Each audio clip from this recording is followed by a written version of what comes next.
이번에 우리가 빈센트 반 고흐를 만나보는데 빈센트 반 고흐의 그 보석 같은 여러 작품들 중에서도 귀 자르기 이전 시기, 귀 자르고 난 이후 시기를 나눠서 10점씩 만나보고 있습니다. 고갱은 확 가버리고 고흐는 집에 와서 생각해보니까 너무 자괴감도 들고 속도 상하고 그만 귀를 자릅니다.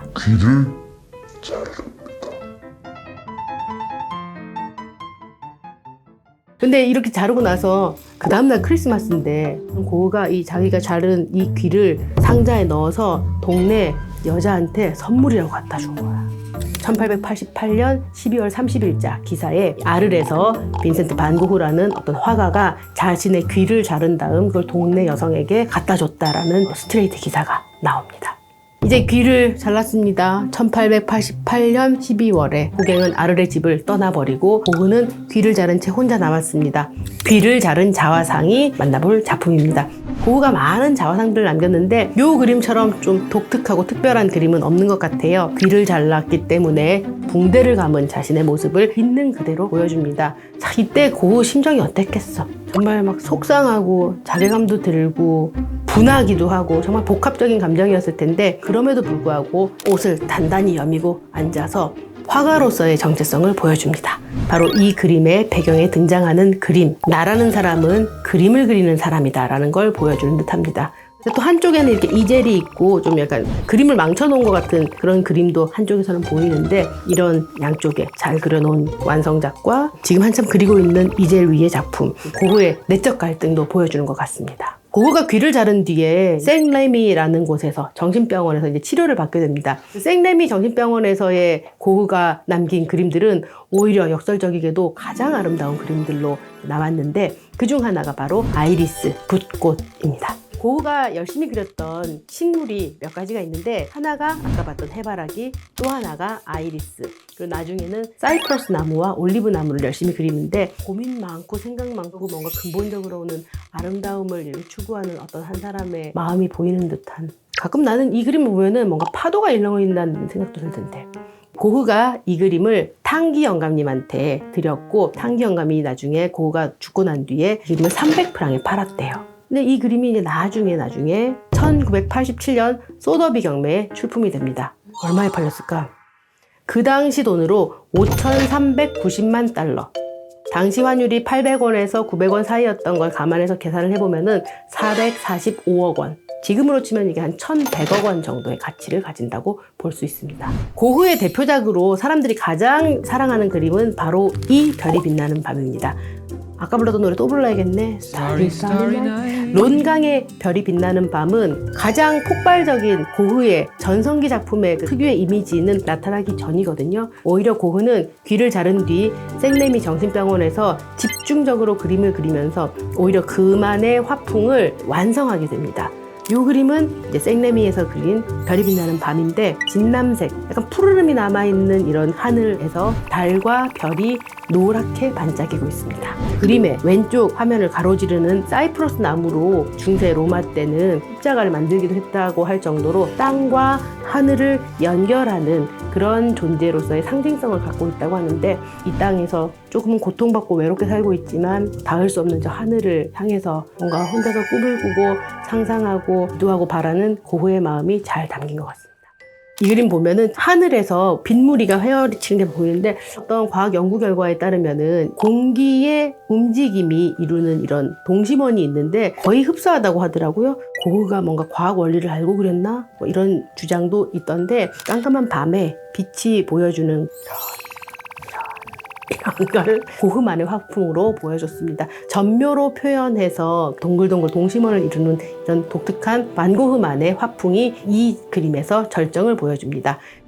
고흐의 여러 자화상들, 아까 봤던 귀를 자른 자화상이 귀를 자른다는 이런 사고가 있었지만 그럼에도 나는 화가로서의 길을 가겠다라는 단단한 의지를 보여줬다면 그나마 고흐 자체를 정말 가장 상징적으로 잘 보여주는 자화상이 이 그림이 아닌가 싶은데 고흐라는 인물이 가운데 있고 연한 하늘색 바탕에는 고흐 특유의 물결치는 듯한 그런 전묘의 배경이 나타나고 그러면서 고흐가 단단하고 확고한 의지의 자기 자신을 보여준다는 점에서 나는 고흐의 이 자화상이 참 좋더라.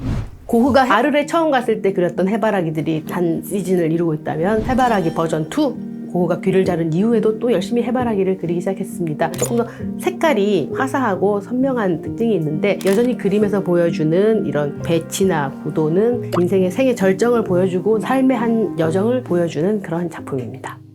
고흐의 꽃 중에 꽃이라면 바로 이 아몬드꽃 아닐까 합니다. 고흐가 이제 말년에 그린 작품인데 요즘 가을 하늘 같은 이런 파란 배경에 하얀 아몬드 꽃이 몽실몽실 피어 있는 그림입니다. 이 그림이 그려지게 된 건 사연이 좀 있는데 고흐의 혈육이면서도 평생의 후원자 같았고 가장 든든한 지지자였던 테오가 형이 이제 파리를 떠나 아르를 살면서 따로 살게 되니까 테오만의 인생이 새롭게 펼쳐집니다. 어떻겠어? 연애도 했겠지. 결혼도 하고. 테오한테 연락이 왔어.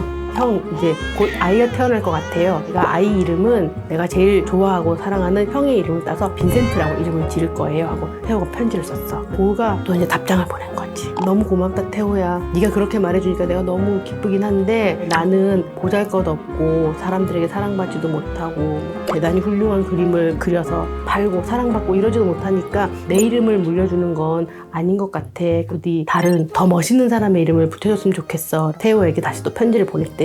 태호도 안타깝고 고흐는 고흐대로 또 속상하고 태호는 형한테 아니야 형 그래도 나는 형의 이름을 붙일 거야. 형은 정말 훌륭한 사람이고 멋진 사람이고 정말 사랑받는 화가가 될 거야 라고 하고 또 답장을 감동적이잖아. 평생 사랑을 갈구했지만 결국 이루어질 수 없는 사랑들만 했던 그런 고흐가 그림을 그리기 시작합니다.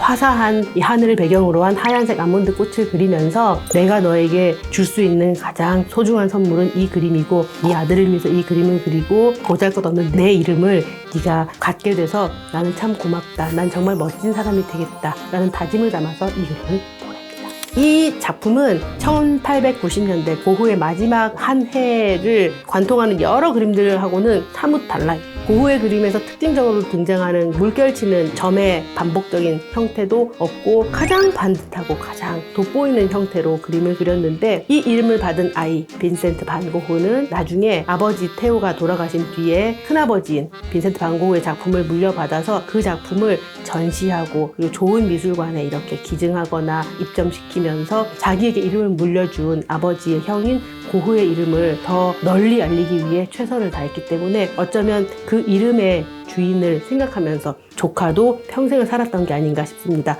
큰아버지인 빈센트와 그리고 아버지 테오가 평생 꿈꿨던 사랑받는 화가로서의 고흐를 만들기 위해서 최선을 다했던 그런 상징적인 작품 아몬드꽃입니다.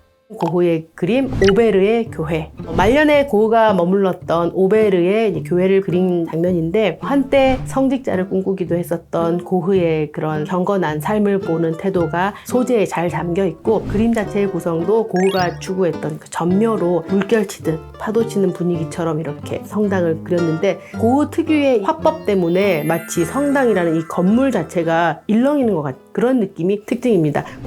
사이프러스와 별이 있는 길. 고흐가 많이 아파서 정신병원에서 이제 몇 번 발작도 일으키고 치료도 받고 생래미 정신병원에만 오래 있는 것도 힘들어서 이사도 다니고 이러던 시기에 고흐의 여러 가지 고뇌가 이 한 작품에 다 담겨 있지 않을까 그런 상상을 해보게 만듭니다. 고흐가 잘 표현했던 밤 풍경, 어둡고 푸른 하늘을 배경으로 달과 별이 등장하고 땅과 하늘을 연결해주는 뭔가 영적인 기운을 가지고 있는 나무 사이프러스가 화면 전체를 확 가로지르고 있는 이 그림. 말년의 고흐는 꽃 못지않게 나무를 즐겨 그렸습니다. 특히 올리브 나무 같은 그림은 뒤엉킨 뿌리를 막 파고들어서 그림으로써 자기 삶이 어디서부터 꼬였나 고민했던 듯한 그런 흔적도 보여줍니다. 고흐의 전반기 작품으로 상기 영감의 초상이 있었다면 후반기 초상화로는 바로 닥터 가쉐의 초상화. 닥터 가쉐는 고흐가 정신과에서 퇴원을 해서 일상생활을 하면서 상담 치료는 받으러 왔다 갔다 하면서 만나던 치료해 주시던 의사 선생님입니다. 닥터 가쉐도 약간 몸이 안 좋았대요. 특히 심장 질환이 있었는데 이 그림을 보면은 닥터 가쉐의 손 끝에 꽃나무 같은 거 하나 보이지? 디기칼리스라는 약초는 심장약을 만드는 데 사용을 했다고 합니다. 저런 꽃을 그려놓으면서 가쉐 박사라는 걸 사람들이 알 수 있게끔 했는데 애착했던 소재인 만큼 여러 번 그렸던 것 같습니다. 이 그림은 100년에 걸쳐서 12번이나 소유주가 바뀌었을 정도로 꽤나 사랑받았던 인기 있었던 그림입니다. 크리스티 경매 1990년 등장해서 얼마에 팔렸느냐?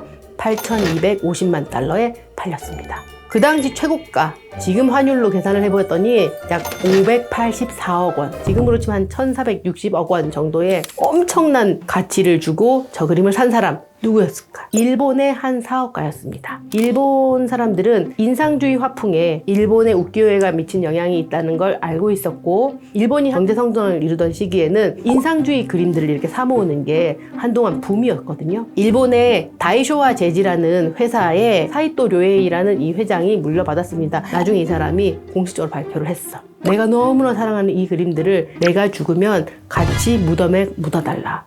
나랑 같이 화장해달라. 이런 소리를 한 거야. 너무 사랑하는 그림에서 내가 이거 끼고 죽겠다 이거지. 그랬더니 사람들이 이러면 안 되지.